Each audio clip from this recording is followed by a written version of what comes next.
O feijão pertence ao grupo das leguminosas, a melhor fonte de proteínas vegetais. Existe feijão para todos os gostos e usos. Os norte-americanos costumam comer feijão com bacon e melado.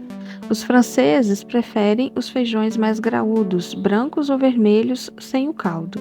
Já os mexicanos preferem comê-lo frito ou refogado, sem o caldo e com chile, uma pimenta bem picante e perfumada. Aqui ele reina soberano, seja na feijoada, no tutu à mineira, nas sopas, nas saladas, nas comidas dos tropeiros, no acarajé, como complemento para o arroz ou acrescido de carnes ou legumes. Existem diversas hipóteses para explicar a origem e domesticação do feijoeiro. Tipos selvagens encontrados no México foram datados com 7.000 anos antes de Cristo. Outros achados arqueológicos mais antigos, com cerca de 10.000 anos antes de Cristo, são de feijões domesticados na América do Sul, no sítio Guitarreiro, no Peru. São indícios de que o feijoeiro teria sido domesticado na América do Sul e transportado para a América do Norte. Mas dados mais recentes sugerem 3 centros de origem do feijão. No Mesoamericano, que vai do sudeste dos Estados Unidos até o Panamá, tendo como zonas principais o México e a Guatemala. O norte dos Andes, então desde a Colômbia, Venezuela até o norte do Peru, e o sul dos Andes, do norte do Peru até o noroeste da Argentina. Os feijões estão entre os alimentos mais antigos, remontando aos primeiros registros da história da humanidade. Há referências a ele na Grécia Antiga e no Império Romano, onde feijões eram utilizados para votar. Um feijão branco significava um voto de sim, e um feijão preto significava um voto de não. As ruínas na antiga Troia revelam evidências de que os feijões eram o prato favorito dos robustos guerreiros troianos. Os antigos romanos usavam extensivamente feijões nas suas festas gastronômicas, utilizando-os até mesmo como pagamento de apostas. No Japão, o feijão simboliza a proteção e o exorcismo, afastando os demônios e mantendo o mal à distância. Então, antes da primavera, na noite de 3 de fevereiro, os japoneses espalham feijões pela casa, chamado de mamemaki, com o propósito de expulsar os demônios e os maus espíritos dos seus lares. Na Índia, a semeadura do feijão parece ter tido um papel de simpatia amorosa, pela semelhança do feijão com o testículo. Há 7.000 anos, o feijão já era cultivado por tribos indígenas no México e no Peru, e foram encontradas panelas com desenhos de homens segurando milho em uma das mãos e feijão na outra.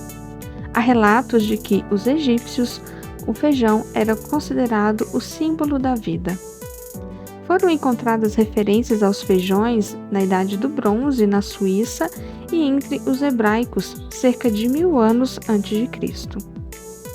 A maioria dos historiadores atribui a disseminação dos feijões no mundo em decorrência das guerras, uma vez que esse alimento fazia parte essencial da dieta dos guerreiros em marcha.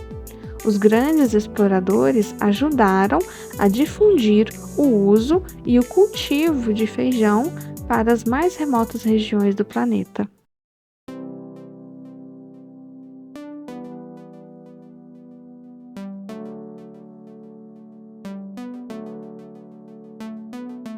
O feijão comum é uma das 55 espécies pertencentes ao gênero Phaseolus, cujo centro de origem se deu nas Américas.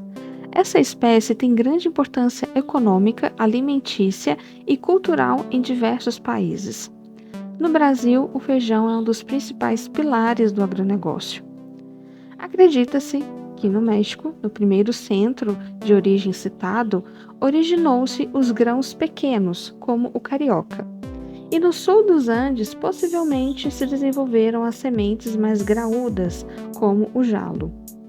O que difere os grãos de feijão encontrados nessas três regiões citadas de origem e que possibilitou afirmar a existência de três centros de origem e domesticação do feijão é o tipo de proteína, que são diferentes, existentes nesses grãos. No Brasil, existem diversas espécies e tipos de feijão cultivados e sua ocorrência é bastante regional e cultural, como por exemplo, ele é uma unanimidade desde os tempos coloniais. Um viajante europeu chamado Carl Seidler, que esteve por aqui em 1826, disse o seguinte: o feijão, sobretudo preto, é o prato predileto dos brasileiros. Figura nas mais distintas mesas, acompanhado de um pedaço de carne seca, ao sol e toucinho à vontade. Não há refeição sem feijão, só o feijão mata a fome. É nutritivo e sadio, mas só depois de longamente acostumado, sabe ao paladar europeu, pois o gosto é áspero e desagradável. Os europeus estranhavam o sabor do feijão porque até então ele era um ilustre desconhecido. No Velho Mundo eram conhecidas as favas, as lentilhas e as ervilhas, que são aparentadas do feijão. Mas o fato é que séculos depois o feijão continua usufruindo o mesmo prestígio. O feijão preto é a variedade preferida do pessoal do Rio de Janeiro, talvez uma herança dos tempos da antiga corte do Brasil Império. Ele tem a casca delicada e é a variedade ideal para o preparo da feijoada e do feijão de coco, que é um feijão cozido com coco fresco ralado, uma preparação típica do Nordeste, e também para o nosso feijão maravilha. A textura delicada do caldo acolhe com maestria os sabores da carne e da abóbora, fazendo uma combinação nutritiva, saborosa e de cores contrastantes.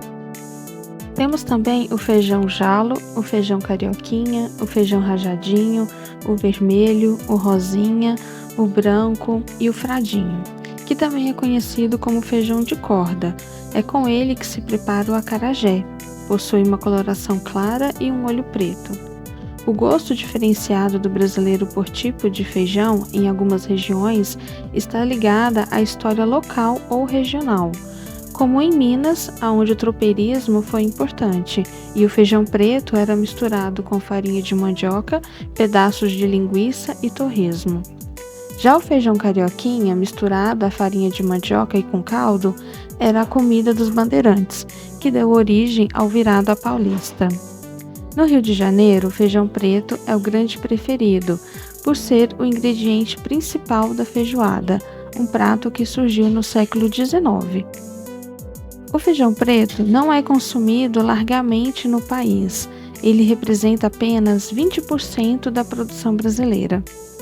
Na Bahia, a culinária baiana impõe outros ingredientes, como o azeite de dendê e tipos diversificados de temperos e pimentas, que pedem outros tipos de feijão. Na Bahia, há o predomínio do feijão mulatinho, que é usado até na feijoada, e o feijão fradinho, que é utilizado no acarajé e no abará. Em parte do Nordeste, o feijão de corda misturado ao arroz produz um prato muito popular chamado baião de dois. Em Belém, o feijão tipo manteiguinha, uma variedade do feijão branco da América do Norte, é muito utilizado e ele foi trazido para o norte por Henry Ford na áurea época da produção da borracha na Amazônia. Um outro prato que deve ser citado é o tutu de feijão, engrossado com farinha de mandioca, próprio da cozinha caipira mineira, mas com diversas variações em outros estados. De maneira geral, ele pode ser preparado com feijão preto ou vermelho, sendo que em Minas vem acompanhado com pedaços de linguiça frita, no Rio de Janeiro ele é coberto com molho de tomate e em São Paulo serve-se coberto com ovos e torresmo. Ainda que em muitas regiões a história basta para dar explicação ao gosto próprio por determinado tipo de feijão, a formação de um padrão alimentar também conta com outros fatores de natureza cultural, ambiental, sociológica, antropológica, de viabilidade de plantio, colheita, distribuição e preço, e tantos outros. Tudo isso para explicar o consumo diferenciado desse produto no território nacional.